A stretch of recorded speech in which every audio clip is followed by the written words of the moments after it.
7 दिन के अंदर खत्म कर सकते हो, वो भी इन नोट्स की मदद से।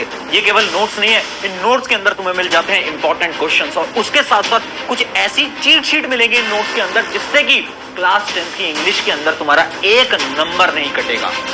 तो हाय एवरीवन, मेरा नाम है प्रशांत और आज आप सभी के लिए इंग्लिश की एक ऐसी स्ट्रैटेजी लेकर आया हूं ना जिससे कि आपकी सारी प्रॉब्लम खत्म होंगी। उसके साथ साथ इंग्लिश का सिलेबस तुम अगले 7 दिन के अंदर करोगे। सबसे पहले समझते हैं प्रॉब्लम्स क्या क्या आ रही है इंग्लिश के अंदर, क्योंकि मैं बहुत सारे स्टूडेंट से बात करी है और मुझे समझ में आया बेसिकली 4 प्रॉब्लम है। सबसे बड़ी प्रॉब्लम है लिटरेचर के टफ क्वेश्चंस नहीं हो पा रहे।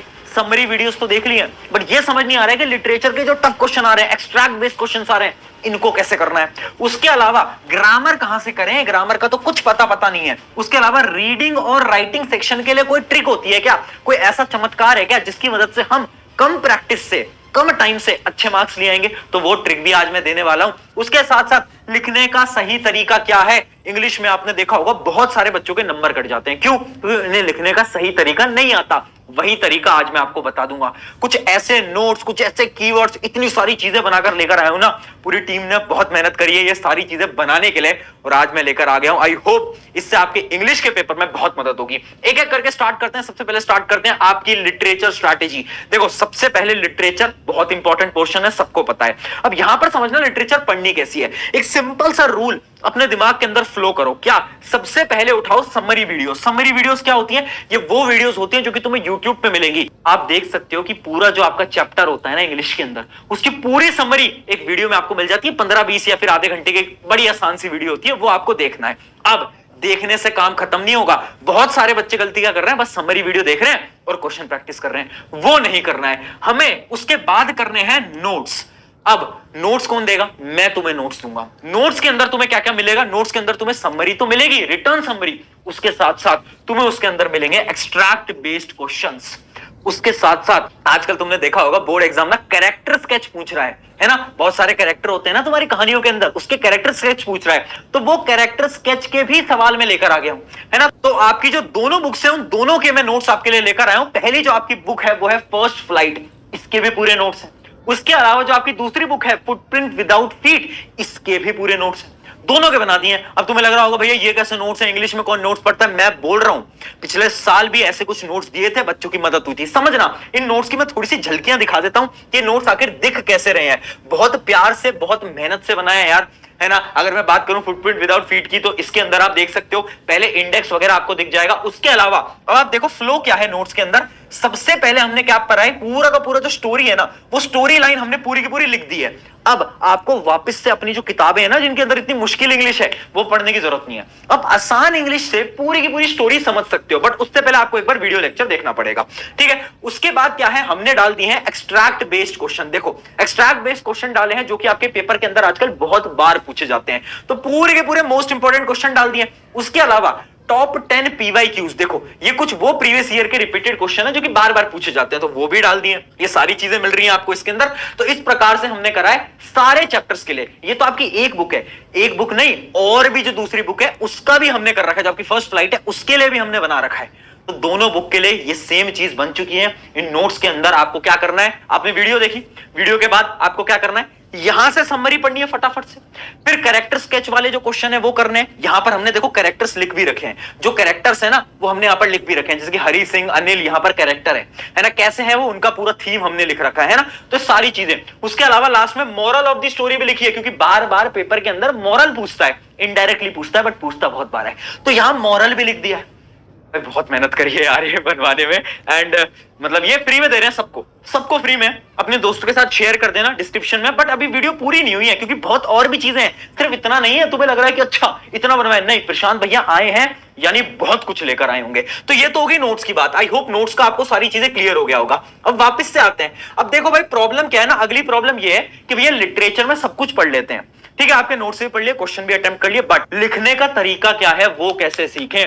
अब मैं बताता हूं। मैंने करी बहुत सारे टॉपर से बात और सभी टॉपर ने एक स्ट्रैटेजी बताई। स्ट्रैटेजी का नाम क्या है, द कीवर्ड स्ट्रैटेजी। ये क्या होती है कीवर्ड स्ट्रैटेजी? क्या होती है कि जब भी आप इंग्लिश के अंदर आंसर लिख रहे हो ना, तो आप कुछ ऐसे वर्ड्स का यूज करो जो कि आपके बुक के अंदर है। आपने देखा बुक के अंदर कुछ टफ वर्ड्स होते हैं, थोड़ी भारी इंग्लिश वाले शब्द होते हैं, तो वो जो शब्द होते हैं ना, वो आप जब लिख रहे हो ना, तो आंसर्स के अंदर उन वर्ड्स को यूज करो जिनको हम बोलते हैं कीवर्ड। हम गलती क्या करते हैं ना, हम सोचते हैं कि ठीक है हमने समरी पढ़ ली और एग्जाम में आंसर्स तो खुद से बनाकर लिखे आएंगे, बट उसमें प्रॉब्लम क्या है ना कि तुम खुद से बनाकर तो लिख के आते हो, बट एग्जामिनर जब चेक कर रहा है ना तुम्हारी कॉपी, तो उसे मजा नहीं आ पा रहा है, जिस वजह से वो आपके आधे एक नंबर काट लेते हैं। अब इसका क्या सोल्यूशन है, कीवर्ड स्ट्रेटेजी हम कैसे फॉलो करें? कुछ वर्ड्स होते हैं और हर एक चैप्टर के वो जो इंपॉर्टेंट वर्ड्स है ना, वो भी मैं तुम्हारे लिए लेकर आ गया हूं। जैसे कि मैं आपको दिखा देता हूं, यहां पर यूनिक वर्ड नाम से एक आपको पीडीएफ दिखेगी नीचे डिस्क्रिप्शन में ही। तो हर एक चैप्टर है, जैसे आपका जो पहला चैप्टर है, उस चैप्टर के आप देख सकते हो यहां पर हमारे जो मेन वर्ड्स हैं, वो सारे जो इंपॉर्टेंट वर्ड्स हैं ना, वो ये आप लिख रखे हैं। ये इस चैप्टर के सारे इंपॉर्टेंट वर्ड्स खत्म हो गए,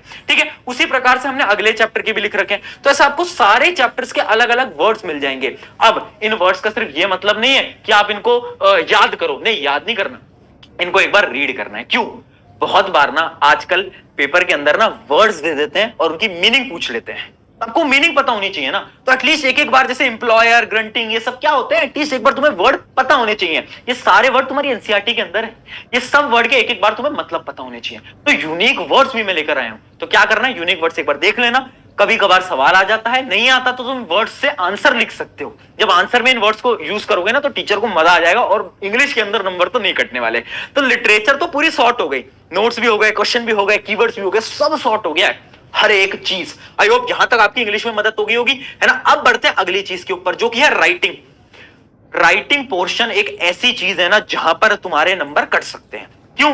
क्योंकि ना तुम्हें ना पता ही नहीं है। बहुत सारे बच्चे जिनको पैटर्न ही नहीं पता कि भाई लेटर कैसे लिखना है, उनको यही नहीं पता, वो पैटर्न में गलती कर देते हैं, फॉर्मेट में गलती कर देते हैं। तो सबसे पहले ये समझो कि मैं तुम्हारे लिए यहां पर भी लेकर आया हूं चीट शीट।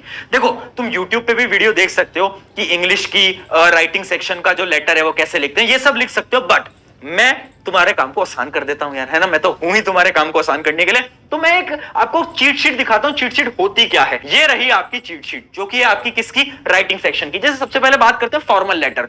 तो मैंने क्या करा है ना, यहां पर बहुत डिटेल में लिख दिया है कि जैसे फॉर्मल लेटर ऐसे अपने 4 प्रकार के होते हैं। अब अगर तुम लेटर टू द एडिटर लिख रहे हो ना, तो तुम्हें कुछ खास लाइनों का इस्तेमाल करना है। कुछ खास लाइन क्या होती है? कुछ खास लाइन वो होती है जो कि जब लिखोगे ना स्टार्टिंग में, तो एग्जामिनर कॉपी चेक करेगा और वो आपको नंबर दे देगा। ऐसी कुछ इंपॉर्टेंट लाइंस है ना। उसके अलावा इंक्वायरी में आपको क्या लिखना है, पूरा फ्लो दे रखा है कि पैरा 1 में क्या लिखो, पैरा 2 में क्या लिखो, पैरा 3 में क्या लिखो, एकदम फ्लो दे रखा है। इस फ्लो के अकॉर्डिंग अगर आप फॉलो करोगे ना, नंबर नहीं कटने वाले। ये देखो पूरा का पूरा फॉर्मेट दे रखा है, हर एक चीज दे दी है। अगर मैं बात करूं एनालिटिकल पैराग्राफ, तो उसमें भी मैंने कुछ इंपॉर्टेंट लाइंस दे दी हैं कि देख भाई, इंपॉर्टेंट लाइंस ये यूज कर लेना इंट्रोडक्शन के लिए, उसके अलावा और ये पॉइंट्स यूज कर लेना, फिर क्वांटिटीज को डिस्क्राइब करने के लिए ये यूज कर लेना। उसके बाद कुछ क्वेश्चन भी दिए हैं प्रैक्टिस करने के लिए और समझाया भी है कि देख अगर ये एग्जाम्पल होगा तो मैं इसको कैसे लिखूंगा, मैं इस प्रकार से इसको लिखने वाला हूं। तो डिटेल में आपका यहां पर राइटिंग सेक्शन भी समाप्त होता है। पहले लिटरेचर खत्म करेंगे, फिर क्या करेंगे, फिर राइटिंग सेक्शन। राइटिंग सेक्शन बहुत इंपॉर्टेंट है, बस पीडीएफ उठाओ, समझ लिया फ्लो, समझ आ गया, 2-3 क्वेश्चन प्रैक्टिस कर लेना, लिख लिख के प्रैक्टिस करना बहुत इंपॉर्टेंट है। नहीं करोगे बहुत बड़ी प्रॉब्लम है। तो ये भी समझ आ गया, चलो यार ये बहुत बढ़िया बात है। अगला है अपना रीडिंग पोर्शन। ये एक ऐसा पोर्शन है जिसमें मैं हर साल देखता हूं बच्चों के नंबर कट जाते हैं। मेहनत क्या होता है ना, हम रीडिंग पोर्शन की करते नहीं है। हमें ऐसा लगता है रीडिंग पोर्शन में क्या करना है, वो अनसीन पैसे जाएगा, उसको पढ़ेंगे और ना आंसर लिख देंगे। भाई एक चीज समझ लो, पहले बोर्ड एग्जाम के जो पैसे जाते थे ना रीडिंग पोर्शन, वो आसान आती थी, अब आसान नहीं आती। अब एक ऐसी इंग्लिश एक तो लिख के देते हैं, एकदम टफ इंग्लिश, और जो क्वेश्चन होते हैं ना वो डायरेक्टली नहीं होते, इनडायरेक्टली होते हैं। क्या सोल्यूशन है? कुछ नहीं करना, सिंपल सोल्यूशन है। क्या? सॉल्व बाय टाइमर मेथड, कोई और ऑप्शन नहीं है। देखो, हर रोज मात्र आधे घंटे दे दो, इंग्लिश का पेपर ही सबसे पहले, तो आधे घंटे दे दो। हर रोज क्या करो, हर रोज सिर्फ 30 मिनट दे दो। क्या करना है, एक टाइमर लगा दो और देखो 30 मिनट के अंदर तुम कितने पैसेज सॉल्व कर सकते हो, है ना। सैंपल पेपर तो सबके पास होंगे, नहीं लिए तो ले लेना, लिंक डिस्क्रिप्शन में दे रहा हूं। सैंपल पेपर उठाया, इंग्लिश का उठाया, और बस रीडिंग पोर्शन करो, पूरा सैंपल पेपर मत करो, है ना। इतने सैंपल पेपर तुम वैसे भी नहीं कर पाओगे, टाइम कम है। सिर्फ रीडिंग पोर्शन उठाया, आधे घंटे का टाइमर लगाया और देखो कि तुम कितने क्वेश्चंस कर पा रहे हो। ये बहुत इंपॉर्टेंट है, टाइमर मेथड। पता है क्यों? क्योंकि अगर इंग्लिश का पेपर थोड़ा सा लेंदी आया ना, तो रीडिंग पोर्शन तुम्हारा खराब हो जाएगा, क्योंकि इसमें बच्चे बहुत समय खराब करते हैं। इस वजह से टाइमर मेथड लगाओ और इसको सॉल्व करो, बस इतना ही इसके अंदर करना है। अब बढ़ता है लास्ट, क्या? Grammar strategy. देख भाई, एक तो ग्रामर बहुत कम मार्क्स की आएगी, पहली चीज। दूसरी चीज, ग्रामर हमेशा लास्ट में करना। मान लो तुम्हारा एग्जाम है, और 4-5-6 दिन बचे ग्रामर तब पढ़नी है, उससे पहले ग्रामर नहीं पढ़नी। पता है क्यों? दो प्रकार के स्टूडेंट होते हैं, एक वो स्टूडेंट जिनकी ग्रामर बचपन से अच्छी होती है, और एक होता है मेरे जैसे यानी तुम्हारे जैसे, जिनकी ग्रामर जो है बहुत बेकार होती है। हमें बचपन से कुछ नहीं समझ आया ग्रामर में, और जब ग्रामर के सवाल आते हैं तो हमें कुछ समझ नहीं आ पाता है। क्या सोल्यूशन है? अगर तुम वो बैक बेंचर हो, अगर तुम टॉपर हो, कोई टेंशन नहीं है, तुम्हें कुछ मत पढ़ो, तुम्हारी ग्रामर थोड़े बहुत नंबर की आएगी, वो तुम कर लोगे। पर अगर तुम बैक बेंचर हो, क्या करो? अभी कुछ नहीं करना, जैसे एग्जाम एकदम पास आ जाए, 4-5 दिन बचे हो, क्या करना है? तुम डायरेक्टली वीडियो उठाओ, यूट्यूब पे सर्च करना, मैं लिंक भी दे दूंगा डिस्क्रिप्शन के अंदर, class 10th English grammar one shot. आधे घंटे, 1 घंटे, 2 घंटे के अंदर ना लोगों ने पूरी ग्रामर बड़ी आसान तरीके से समझा रखी है। तो तुम्हें क्या करना है? वो ग्रामर बस तुम्हें पढ़ लेनी है डायरेक्टली, और कुछ भी करने की जरूरत नहीं है। यानी तुम ग्रामर पढ़ लोगे डायरेक्टली वन शॉट से। उसके बाद तुम्हें क्या करना है? बस वीडियोस से क्वेश्चन सॉल्व करने हैं, क्योंकि इन वीडियोस के अंदर ना क्वेश्चन सॉल्व कराते हैं ग्रामर के, बेसिकली वो ट्रिक्स भी बताते हैं और क्वेश्चन भी सॉल्व कराते हैं। तो उन क्वेश्चन को सॉल्व कर लेना है। और एक चीज नोट की गई है कि ग्रामर के जो पैटर्न होते हैं ना वो सेम होते हैं। अगर आपने क्वेश्चन सॉल्व करे, मान लो आपने 50-60 क्वेश्चन सॉल्व करे, तो वैसे ही सेम सवाल आ रहे होंगे तुम्हारे पेपर के अंदर। तो ग्रामर की उतनी लोड नहीं लेनी, टेंशन नहीं लेनी, सबसे आसान पोर्शन है। ज्यादा समय कहां देना है? अगर लिटरेचर नहीं हुआ है, पहले लिटरेचर करो, राइटिंग होते ही फिर रीडिंग सेक्शन को टाइम देना है डेली 30 मिनट। तो उसके बाद डायरेक्टली आ जाओ ग्रामर की तरफ। ग्रामर में तुम्हें बता चुका हूं कैसे पढ़ना है।